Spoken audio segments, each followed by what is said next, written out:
Good morning, everybody. Welcome to our regular Saturday Q&A on menopause. I just want to thank the ladies that submitted their questions for us this week. They're really awesome questions. I know you're going to get a lot of information out of this. So my name is Kelly Nolan.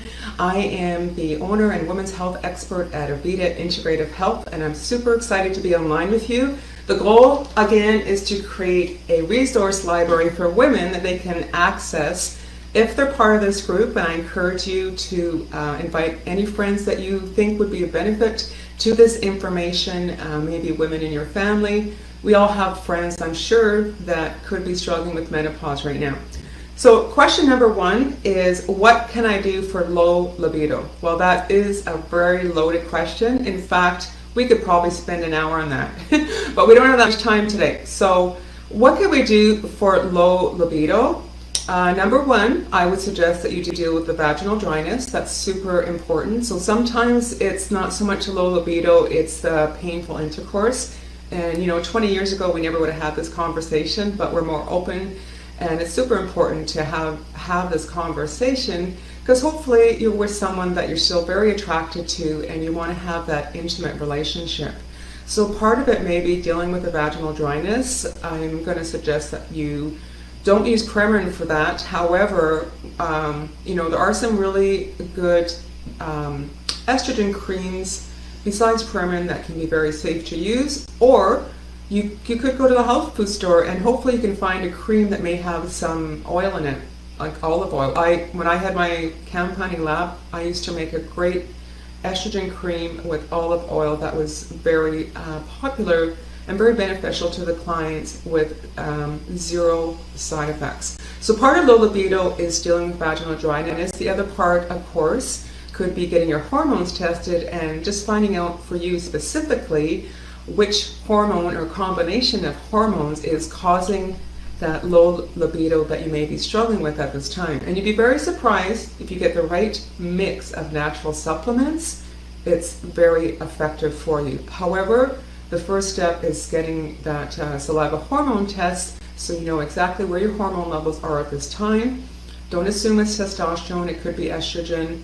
It could be progesterone. We really don't know until we get that test. So part of dealing with low libido, again, is the vaginal dryness and considering getting a proper hormone test so you know exactly what is causing that symptom for you during menopause. So our second question today is, are bioidentical hormones safe? I feel they are safe. I'm going to tell you what my concern was though. When I had my pharmacy in the lab and when I was making hormone creams for women, again, they were specifically tailored to their own chemistry, their saliva hormone test. The issue for me was, like any medication, over time we always had to keep increasing the dosages. And I think that becomes an issue because then your skin can actually build up deposits of that hormone, like a depot effect, we call it, where there's continuous release of that cream into your system. So are bioidentical hormones safe? I think they are. However, the caution, again, is the dosing. And if you're able to get the same benefits, if not even better, with supplements, why not use natural supplements? The benefit of that is when you get the really right combination over time, once you reach your peak to resolve the symptoms that you want to have resolved, then we can start lowering the dosages for you. And we're tackling thyroid at the same time, which is awesome because we all know at this time in our life we may have some issues with thyroid, which could affect our weight, our metabolism. And that leads us into the next question.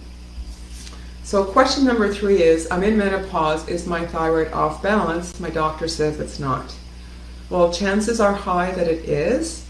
Remember, all your hormones work together. So if one hormone is out of balance, it always will go back to affecting the thyroid because your thyroid is going to try its best to balance everything out.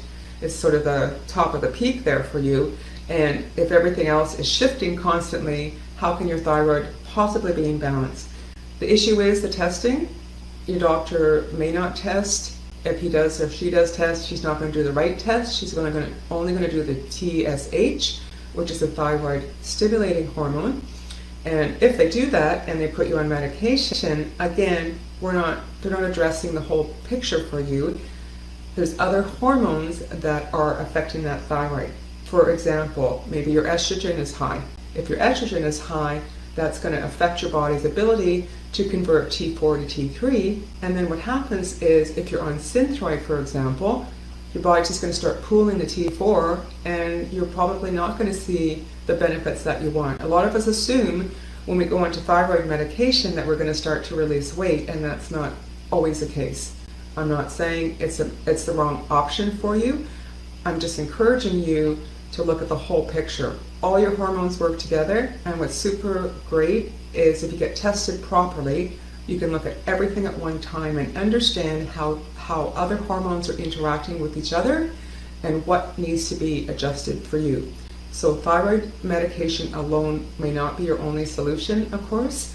And is your thyroid off balance? Of course it is. You know, you're going through menopause, it may not test properly, but you definitely may have the symptoms of thyroid imbalance, which is important for us to consider looking at and addressing. But again, understand that all your hormones work together, they talk to each other. So treating the thyroid alone is not your best solution. It may be a starting point, but I would encourage you to look at the other hormones as well to understand, you know, everything that's all of your chemistry and what's changing at this time. So thank you very much for being on board with us today. I hope you got some great information out of this. Like I said, I really encourage you to work with me to build this community, the safe community for women to be part of, that they can learn more about menopause and their hormones in a very comfortable environment with other women. Next week we'll be back at our regular time, which is 11 a.m. I encourage you to reach out to me either through posting or through my email address, and please let me know what questions you have that I could really be of benefit to help you to find those answers. Have a great day, and we'll see you next week.